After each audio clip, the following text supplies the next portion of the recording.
Well, howdy, y'all. Hey, I'm going to do just sort of a off-the-cuff sort of comment here about red flag laws and how stupid they are. Red flag laws pretty much are a law proposal, or laws in some states here in the United States, where if someone has been deemed a danger to themselves or others, a red flag is put on them and their firearms are immediately seized. Now, what's stupid about this is that if someone's deemed a danger to themselves or others, they're immediately put into a mental hospital. They're immediately incarcerated. I just double checked and looked up the federal and some state laws on this. So it's like this, when you're first deemed a danger to yourself or others, they arrest you and they hold you for 48 hours. In those 48 hours, they have to have you evaluated within 24. And then you really get screwed. You get arrested on a Friday and you get held till 4 p.m. on Monday. But the point is that if within that 48-hour period, if you are deemed a danger to yourself or others, you are incarcerated in a mental institution, into a hospital. And you can appeal that, and the judge has 2 weeks to hear you. And if the judge agrees with the doctor that you are a danger to yourself or others, then they can hold you for 30 days, 30 to 90 days. And then if the doctor still doesn't think you're not a danger to yourself or others, they can hold you for another 30 days, a total 120 days. And then the Baker Act requires that you're seen again, and if you're still a danger to yourself or others, you're held in a 6-month cycle. And all a red flag law would really do is put a pointless red flag on top of all that garbage that already exists. That's already existed for decades. And here's the really horrible part. So if someone's deemed a danger to themselves and others, they're put in the hospital. The red flag's put on them, and then the cops would have to go to that apartment or home and get access to it and take your guns, take the firearms. Now, if you live in an apartment, that's great. They just have to ask the manager for a key, bing, bang, boom, your apartment's nice and locked up. But if you live in a home, well, they're going to have to kick your door down to get your guns.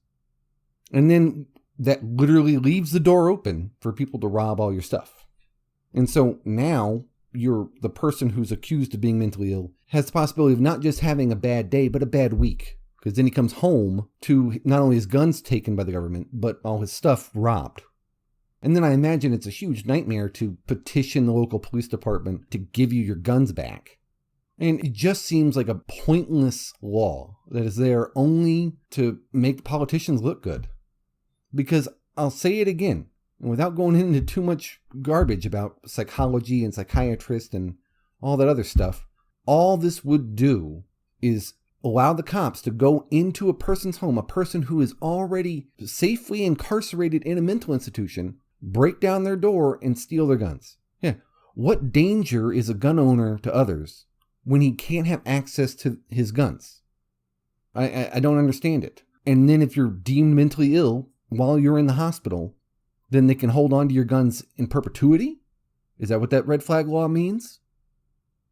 Well, here's 2 things I want to say about that. One, why is it psychology in the College of Liberal Arts? Because psychology is not a science.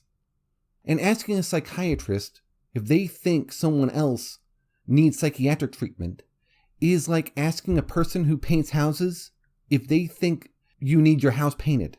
Yeah, of course they're going to say yes. They wouldn't have a job if they said no.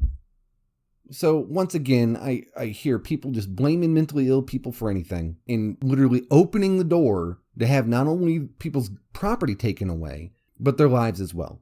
Because, hey, 2 days in the hospital, you're probably not going to lose your job. 2 weeks, you might lose your job because you didn't call them and tell them. But 30, 90, 120 days, 6 months? Well, crap. If you weren't clinically depressed before, by the time you're getting done being abused by the system, you're clinically depressed after, for sure. And so this falls into the realm of self-fulfilling prophecy. And then, who accused you of being mentally ill?